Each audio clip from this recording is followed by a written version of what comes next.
হাফেজ মিজানুর রহমান।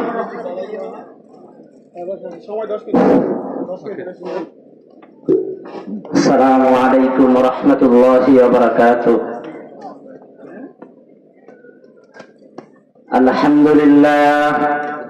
আলহামদুলিল্লাহ ওয়া কাফা ওয়া সালামুন আলা ইবাদিহিল্লাযীনা ইসতাফা আম্মা বা'দ فأعوذ بالله من الشيطان الرجيم بسم الله الرحمن الرحيم ما آتاكم الرسول فخذوه وما نهاكم عنه فانتهوا الآية. وقال رسول الله صلى الله عليه وسلم لو تركتم سنة نبيكم لضللتم أو كما قال عليه الصلاة والسلام. ঐতিহ্যবাহী মিফতাহুল উলুম নুরানি ও হাফিজিয়া মাদ্রাসা ও যুব সমাজের উদ্যোগে হাফেজ ছাত্রদের পাগড়ি প্রদান উপলক্ষে এক ঐতিহাসিক ইসলামী মহাসম্মেলনের শ্রদ্ধাভাজন সভাপতি ও সবুজ বাংলার প্রত্যন্ত অঞ্চল থেকে আগত ধর্মপ্রাণ মুসল্লিয়ায়ে কেরাম, পর্দার আড়ালে অবস্থানরত আমার মা ও বোনেরা, সকলকে জানাই আমার পক্ষ থেকে আন্তরিক শুভেচ্ছা ও অভিনন্দন। আলহামদুলিল্লাহ সুম্মা আলহামদুলিল্লাহ, সমস্ত প্রশংসা ওই রব্বে কারীমের দরবারে যে রব্বুল আলামিন আমাকে আপনাকে এই ফিতনা ফাসাদের জামানা থেকে বাছাই করে এই মহতি মজলিসে আসা বসা এবং কিছু কথা বলা ও শোনার তৌফিক দিয়েছে। এজন্য আমরা সকলেই একবার জবান করে কালিমাতুল শুকর আদায় করি, বলি আলহামদুলিল্লাহ। আমরা কার শুকরিয়া আদায় করেছি? আল্লাহর শুকরিয়া আদায় করলে আওয়াজ এত আস্তে কেন? ও মুসলমান, আজকে মুসলমানের আওয়াজ এত আস্তে হওয়ার কারণে কাশ্মীরের মুসলমানগণ মার খাচ্ছে। আজকে মুসলমানদের আওয়াজ এত আস্তে হওয়ার কারণে ফিলিস্তিনের মুসলমানরা মার খাচ্ছে। এটা কোনো ব্যক্তির দেশ নয়, কোনো ব্যক্তির বাবার দেশ নয়, এটা 40 কোটি বাঙালির অবদান। এই দেশে ইচ্ছে মতে এক জবানের কথা কায়েম হতে পারে না।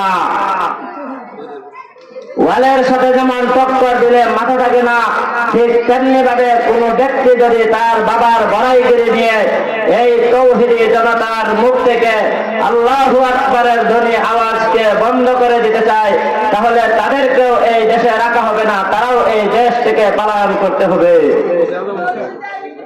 আল্লাহ পাক রব্বুল আলামিন পবিত্র কালামুল্লাহ শরীফে বলেন, লাইন শাকারতুম লাযীদান্নাকুম ওয়া লাইন কাফারতুম ইন্না আযাবি লাশাদীদ। যে ব্যক্তি আমার নিয়ামতের শুকরিয়া আদায় করে, আল্লাহ পাক রব্বুল আলামিন তার নিয়ামতকে বাড়ায় দেয়। আর যে ব্যক্তি আল্লাহ পাক রব্বুল আলামিনের নিয়ামতের নাশুকরিয়া করে, তার জন্য বড় ধমকি। হে বান্দা, শুনে রেখো, আল্লাহর আযাব বড় কঠিন। ও মুসলমান ভাইরা আমার, আল্লাহ পাক রব্বুল আলামিন যখন এই আদম জাতিকে সৃষ্টি করবেন, তখন ফেরেশতাদের সাথে পরামর্শ করছিল। ফেরেশতারা বলল, আল্লাহ আপনি এই আদমকে সৃষ্টি করেন না, যদি এই আদমকে সৃষ্টি করেন তাহলে তারা দুনিয়াতে গিয়ে মারামারি, খুনাখুনি, হানাহানি লিপ্ত হয়ে যাবে। তখন আল্লাহ পাক রব্বুল আলামিন বলেছিল, আমি যা জানি তোমরা তা জানো না। অতঃপর আল্লাহ পাক রব্বুল আলামিন এই আদম জাতিকে সৃষ্টি করছেন।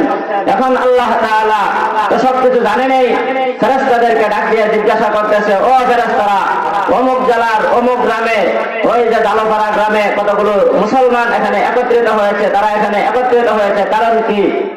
ফেরেশতারা বলবে, আল্লাহ তারা এখানে একত্রিত হয়েছে তোমার কথা শোনার জন্য, জান্নাত জাহান্নামের কথা শোনার জন্য।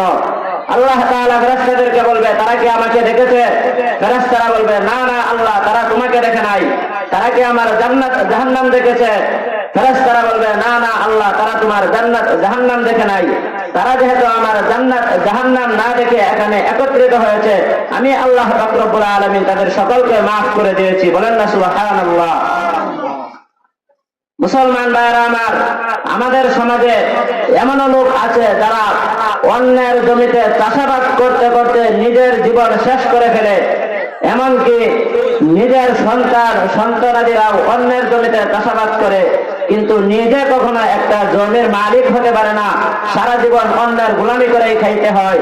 আবার আমাদের সমাজে এমনও লোক আছে যারা অন্যের জমিতে অল্প কিছুদিন চাষাবাদ করার পর নিজেই একদিন একটা মালিক হয়ে যায়। তো আমার কথা বুঝে রাখলে বলেন, যদি এই কষ্ট পরিশ্রমের মাধ্যমে সম্পত্তির মালিক হওয়া যেত, তাহলে যে ব্যক্তি রাত দিন পরিশ্রম করে সেই ব্যক্তি আগে মালিক হতো না, যে ব্যক্তি অল্প কিছু কাম করে মালিক হয়ে যায় একটা জমির, সেই ব্যক্তি আগে মালিক হতো? অবশ্যই যে ব্যক্তি আল্লাহ পাক রব্বুল আলামিন যার কপালে যতটুকু রেখেছেন সে ততটুকুই পাবে, তার থেকে এক বিন্দু পরিমাণও বেশি পাবে না।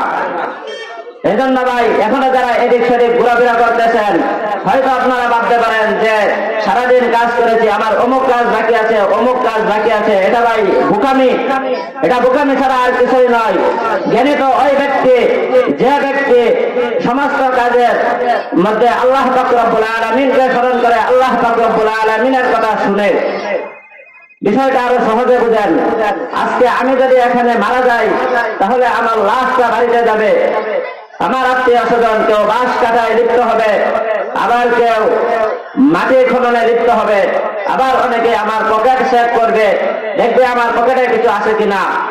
যদি আমার পকেটে কোনো কিছু থেকে থাকে, তাহলে এটা তারা ঘরের ভিতরে নিয়ে যাবে আর আমাকে এই বাড়ির সামনে উঠানেই রেখে দিবে। কিন্তু কেউ কখনো বলবে না যে তাকে বাড়ির বাহিরে রাখতে পারো, তাকে ঘরের ভিতরে নিয়ে আসো, খাটের উপর শোয়াও। এই কথা কিন্তু ভাই কেউ বলবে না। বিষয়টা আরো সহজে বুঝেন। একটা খাঁচার ভিতরে যতদিন পর্যন্ত একটা পাখি থাকবে, ততদিন পর্যন্ত এই খাঁচাটাকে বাহিরে নেওয়া হবে, আবার সেই খাঁচাটাকে ভিতরে আনা হবে, আবার খাঁচাটাকে বাহিরে নেওয়া হবে, আবার খাঁচাটাকে ভিতরে আনা হবে। যখনই এই খাঁচা থেকে পাখিটা উড়াল দিয়ে চলে যাবে, তখনই এই কাঁচাটা হয়তো ঘরের ভিতরে, না হয়তো ঘরের বাহিরে পড়ে থেকে একদিন দেখবেন জং ধরে খাঁচাটা নষ্ট হয়ে যাবে। ঠিক তেমনি ভাবে আমার আর আপনার এই দেহের ভিতর রূহ নামক যে পাখিটা আছে, সেই পাখিটা যতদিন পর্যন্ত এই দেহের ভিতরে থাকবে, ততদিন পর্যন্ত এই দেহের মূল্য থাকবে। যখনই এই দেহ থেকে রূহ নামক পাখিটা উড়াল দিয়ে চলে যাবে, তখনই এই দেহটা মূল্যহীন হয়ে পড়ে যাবে। এই জন্য ভাই, আমরা যা কিছু করি আর না করি, এই যত সয় সম্পত্তি এখানে কয়জন আছেন এই সমাজের মাঝে, তো আলহামদুলিল্লাহ মানুষ তো কম নাই, কিন্তু সকলের ভাগ্যে তো আর জুটে নাই যে এই এত বড় একটা মজলিস, এত বরকতময় একটা মজলিসে আসবো, বসবো। এটা কিন্তু সকলের ভাগ্যে জুটে নাই।